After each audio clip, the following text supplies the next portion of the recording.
Lucas 15:11.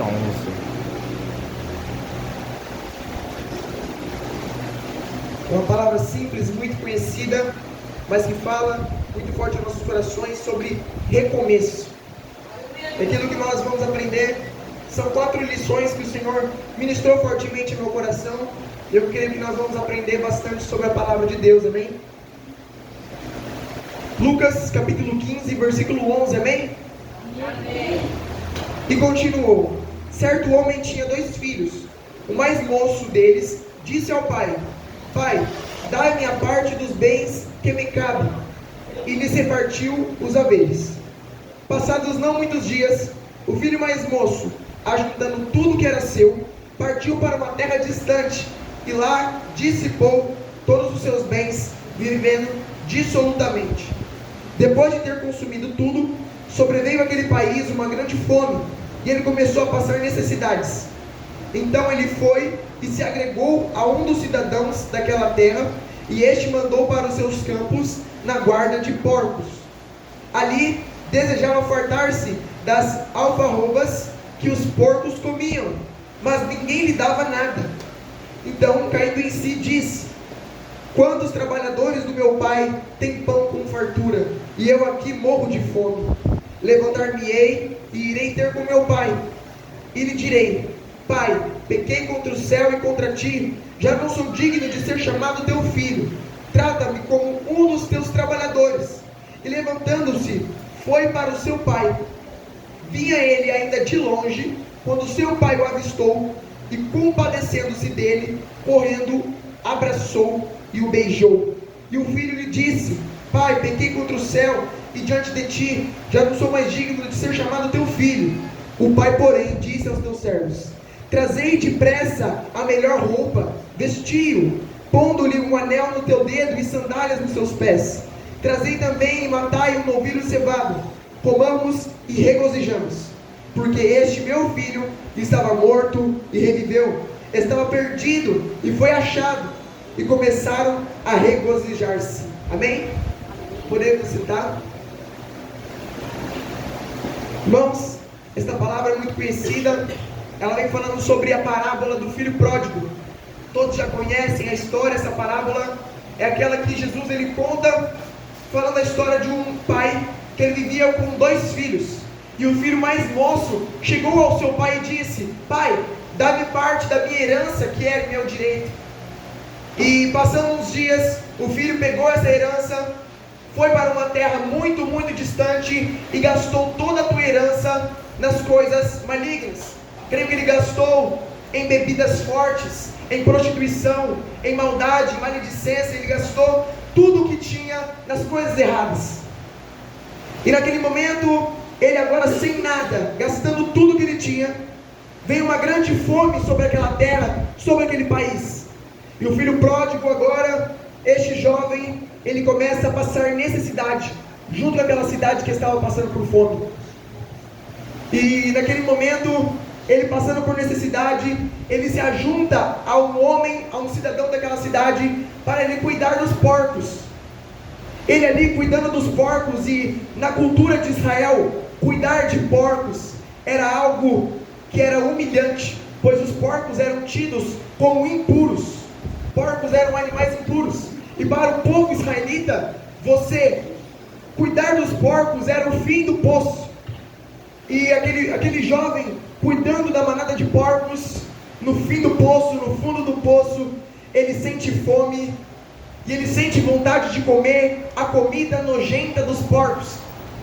Ninguém, a palavra fala no versículo 16, que ninguém dava nada para ele. Ele agora, sem nada, sem família, sem o seu pai, sem a sua casa, e sem os seus bens, sem a sua herança, tudo aquilo que ele gastou nas coisas erradas, ele não tinha mais nada. Ele agora no fundo do poço, ele para e reflete: na casa do meu pai, todos os servos de meu pai comiam de fartura e nada faltava, e eu aqui morro de fome. Naquele momento ele reflete e toma o posicionamento dizendo: eu vou até a casa de meu pai novamente e direi: Pai, pequei contra os céus e contra ti, e não sou mais digno de ser chamado o teu filho.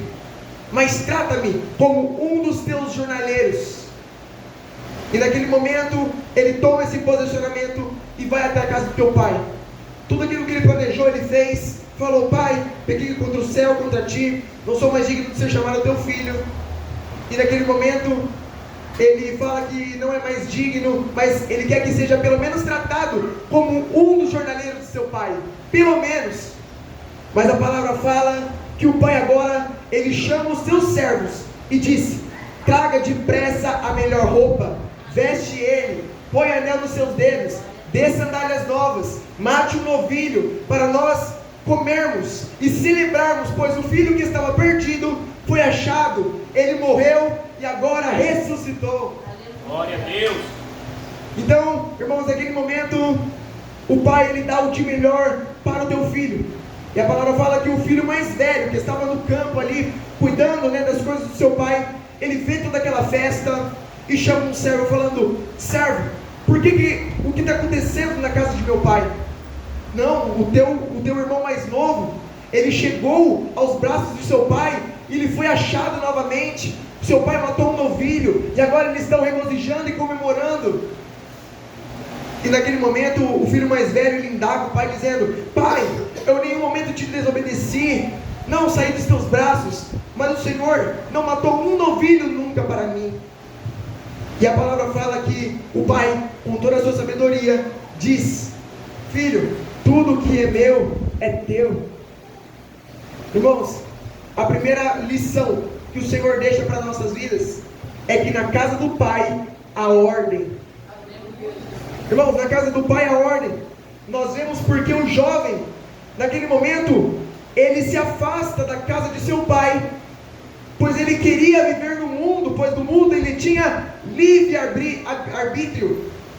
Nós vemos pela palavra o caráter do pai, e o pai, ele gostava das coisas que eram corretas. Os servos do pai comiam do bom e do melhor, tinham o seu salário, tinham o seu respeito. Os filhos eram cuidados e estavam nas asas do pai. Mas o filho pródigo agora, esse jovem, ele com uma atitude impura, com uma atitude rebelde, ele se afasta da casa do pai e vai viver o livre-arbítrio do mundo. Ele agora vai para o mundo porque lá no mundo ele tinha liberdade para fazer aquilo que ele queria e não estar de acordo com as normas, os mandamentos, a ordem que havia na casa do pai. E aquilo que o Senhor fala para nossas vidas é que muitas vezes nós andamos perdidos, andamos para lá e para cá, porque muitas vezes nós não aceitamos viver segundo as ordens, as normas e os mandamentos que há na presença de Deus, que há na casa do pai, que há diante da casa de Deus. Muitas vezes nós não aceitamos os mandamentos do Senhor, porque na casa do pai não é de qualquer jeito. Na casa do pai tem fartura, tem alimento, tem do bom e do melhor, mas também tem sabedoria, também tem ensinamento, também tem disciplina. E o filho pródigo, ele toma uma atitude muito errada. Ele, como atitude de rebeldia, ele se afasta para viver o livre-arbítrio do mundo, porque no mundo eles não iriam julgar ele pelo que ele fazia. Mas na casa do pai havia ordem. Irmãos, nós temos que pegar esse exemplo para nossas vidas, que muitas vezes nós andamos perdidos, muitas vezes nós não queremos e nós não aceitamos a disciplina que há nos braços do Senhor. É claro que o Senhor tem fartura para nós, é claro que o Senhor tem bênção para nos dar, mas nesse cenário de destruição agora do filho pródigo, que ele se afasta das coisas que estão na casa do pai, agora vem para as coisas do mundo. Nós temos que aprender que se nós queremos viver na casa do pai, comendo com fartura, nós temos que ter as disciplinas e vivermos nas normas que há na casa do pai. Irmãos, a segunda lição que o Senhor nos traz é para nós rasgarmos todos os projetos que Deus não está na frente. O filho pródigo agora sai da casa do seu pai para viver o seu próprio sonho, para viver o seu próprio projeto. Quer o quê? Ele viver de acordo com as suas próprias vontades, gastar toda a sua herança em bebidas, em prostituição. E agora, naquele momento, ele se vê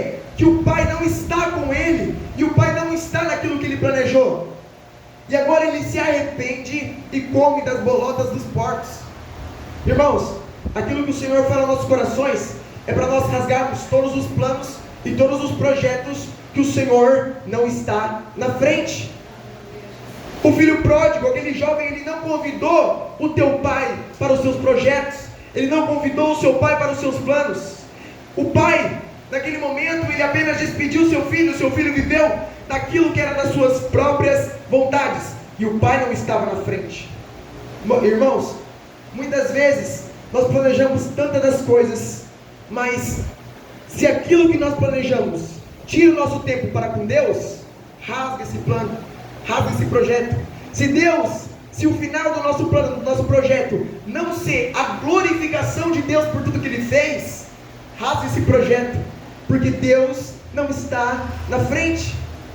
Nós temos que ter esse discernimento de nós, quando nós formos criarmos um plano, um projeto, colocarmos a nossa família em primeiro lugar, colocarmos Deus em primeiro lugar, e não a nossa própria vontade, como fez o filho pródigo. Muitas vezes nós criamos tantos planos, tantos projetos, tantos modelos de vida, mas Deus não está na frente. E, irmãos, aquilo que o Senhor ministrou nos nossos corações, nesse momento, é que um projeto sem Deus é um projeto fracassado.